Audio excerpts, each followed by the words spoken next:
के बार में हमने देखा एक वीक में 2 इंसिडेंट हो गया एक जेट का। तो क्या कुछ कहना चाहेंगे, कितना गलत, मतलब क्या अनफेयर है, फेयर है, आपकी सब क्या कहना? ऑनेस्टली मैंने ट्वीट भी किया इस चीज़ को लेकर, मुझे बिल्कुल अच्छा नहीं लगा उनका बर्ताव, because I think as a women this is something which is very unacceptable. हाँ, मुझे बेबी का ज़्यादा कुछ गेम में पसंद नहीं आ रही थी, बट इस चीज़ में मैं डेफिनेटली उनके साथ खड़ी हूँ, बिकॉज यार फैमिली शो है। एंड सलमान सर ने क्लियरली बोला था शो चालू होने से पहले भी कि मैं कोई भी लाइन क्रॉस नहीं होने दूंगा इस बार।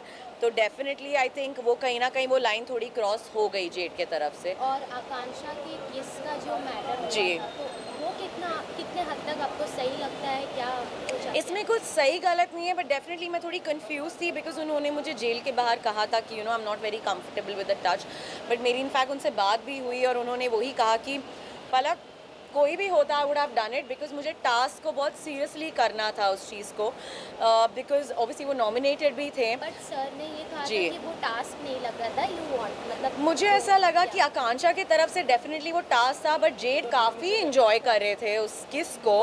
And you know as a guy it's a very wrong comment to pass कि she is a bad kisser.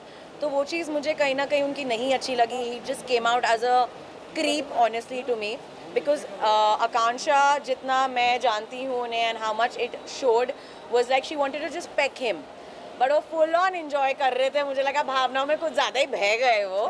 And जी पूजा भट्ट के बारे में क्या कहना चाहोगे? एक आपका मैं इंटरव्यू देखा, आपने जी। पूजा भट्ट को नागिन मैंने नागिन वो रैपिड फायर राउंड था, एंड पहली चीज़ जो मेरे दिमाग में आई वो उनका ही नाम था, और कोई मुझे उस शो में नहीं लगी। ऑनेस्टली मुझे ऐसा लगता है कि वो काफ़ी वाइज हैं काफ़ी डिसीजंस को लेकर। I think she is a very smart player if I see from a games point of view. 4 लोगों को साथ चलाना is not a big deal, actually more than that. But कुछ चीज़ें उनकी ऐसी हो जाती हैं, वो अपने थॉट्स बहुत इम्पोज करती हैं दूसरों पे, एंड हम इन अ गेम हम एज एन इंडिविजुअल आते हैं, यू नो। सो कहीं ना कहीं मुझे उनका लगता है जो बात करने का तरीका है, जो चढ़ के आती है, मैंने वो गेम में भी कहा था कि मुझे वो काफ़ी ओवर पावरिंग और डोमिनेटिंग पर्सनैलिटी और लगती है। अभिषेक और उनका गेम कैसा लग रहा है आपको? अभिषेक का गेम मुझे पर्सनली बहुत अच्छा लग रहा है, बिकॉज वो कोई वहाँ पे कैरेक्टर प्ले नहीं कर रहा है, सब एक कैरेक्टर प्ले कर रहे हैं। कोई नेगेटिव, कोई नागिन, कोई दोगला, कोई तो बहुत ही मेरे को फेक लग रहा है। सो आई पर्सनली फील अभिषेक कोई कैरेक्टर नहीं प्ले कर रहे हैं, he is being the real himself. So I am completely supporting Abhishek. बात करें अविनाश के, तो आपके एक्स हैं। जी। और उनके साथ घर में रहना कितना आपके लिए इजी और कितना डिफिकल्ट था? बहुत डिफ़िकल्ट था, क्योंकि वो डिफ़िकल्ट इंसान ही है। मुझे ऐसा लगा कि मैं उन्हें रियल लाइफ में जानती हूँ, वो कभी भी इतना इंस्टेंटली रिएक्ट और चीखते चिल्लाने वाले इंसान ही नहीं है। तो वो जो फेक अलर्ट टैग आकांक्षा को मिला, वो जेन्युइनली अविनाश को मिलना चाहिए था, बिकॉज हर चीज़ के लिए वो बहुत ही, मेरे को ऐसा लग रहा है बहुत ही स्टूपिड गेम खेल रहे हैं। अगर वो he would have been himself in the game तो वो काफ़ी हद तक अच्छे दिखते। बट मुझे नहीं समझ में आ रहा है वो एक एंग्री यंग मैन का कैरेक्टर क्यों प्ले कर रहे हैं शो के अंदर। बहुत ही फोर्स लग रहा है वो मुझे। जब आप लोगों ने 1-2 बार देखा भी, जब मैंने उनसे बात करने की कोशिश भी की तो वो ऐसे चढ़कर आ रहे थे।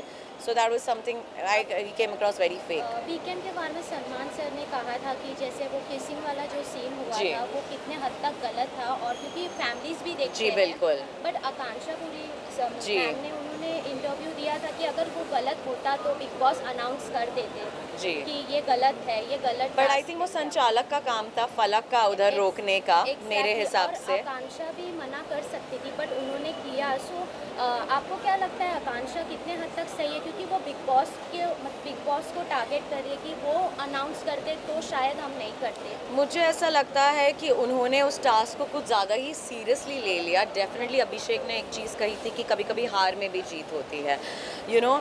सबका अपना अपना पॉइंट ऑफ व्यू होता है। मैं कंफर्टेबल नहीं हूँ उस चीज़ को लेकर, ना ही मैं करती, क्योंकि एट दी एंड मुझे ऐसा लगता है कि शो के बाद भी आपकी लाइफ है, and then you know it was not. But उनका ये मानना है कि उनने वेब सीरीज़ और फिल्म्स में भी किया है, मैंने नहीं किया है अब तक। सो मैं उतनी उस स्पेस में कंफर्टेबल नहीं हूँ। आई थिंक वो काफ़ी कंफर्टेबल होंगी शायद, क्योंकि वो नॉमिनेटेड भी थी। तो यू नो एक प्रेशर जो आ जाता है कि मैं नॉमिनेटेड हूँ तो शायद मुझे वन अप करना पड़ेगा अपना गेम, या टास्क में मुझे 100% देना पड़ेगा।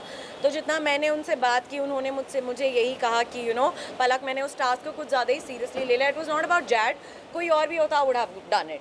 सो at this point of time आपको क्या लगता है कि कौन बेस्ट प्लेयर है आपके हिसाब से और कौन टॉप 3 में रहेगा एट दिस पॉइंट? मेरे लिए टॉप 3 अभिषेक हैं, मनीषा है, क्योंकि एंटरटेनमेंट उन्हें कोई बीट नहीं कर सकता उस घर में, फॉर श्योर। ये दो मेरे लिए टॉप 2 तो हैं ही। तीसरा किसको दूँ यार? मेरे मेरे मैं थी टॉप 3 में यार, थर्ड पर्सन तो मैं थी, बड़ा मुझे कुछ समझ नहीं आ रहा और कोई नाम। तो अभी तो हमने आपको बिग बॉस में देख जी। लिया है, सो अभी कुछ अपकमिंग प्रोजेक्ट्स है या फिर हम डायरेक्ट आपको wild card entry? Wild card में तो डेफिनेटली मैं जाना चाहूँगी, बिकॉज काफ़ी अनफिनिश्ड बिजनेस रह गया है उस घर में, क्योंकि कुछ लोगों ने काफ़ी झूठ बोले हैं उस मंच पर। तो डेफिनेटली मैं उसी मंच पे वापस जाकर वो जवाब देना चाहूँगी। गए थे और सबसे पहले आप लोग जी ही nominate बिल्कुल हुए हैं। बिल्कुल बिल्कुल, लास्ट गए थे। कहीं ना कहीं मुझे ऐसा लगा कि काफ़ी कम समय मिला मुझे उस घर में अपने आप को प्रूव करने के लिए। काफ़ी मेरी जर्नी डे 1 से चैलेंजिंग रही है, so I totally deserve a second chance. अगर नहीं भी होता, it's absolutely okay, life goes on. यहाँ पे लाइफ ख़त्म नहीं होती है, बट डेफिनेटली आप लोग मुझे अपकमिंग प्रोजेक्ट्स में देखेंगे। Web series is something that I am planning to do next. Thank you so much. Thank you guys. Subscribe to Midday India. Get direct notifications on all our videos by clicking on the bell icon.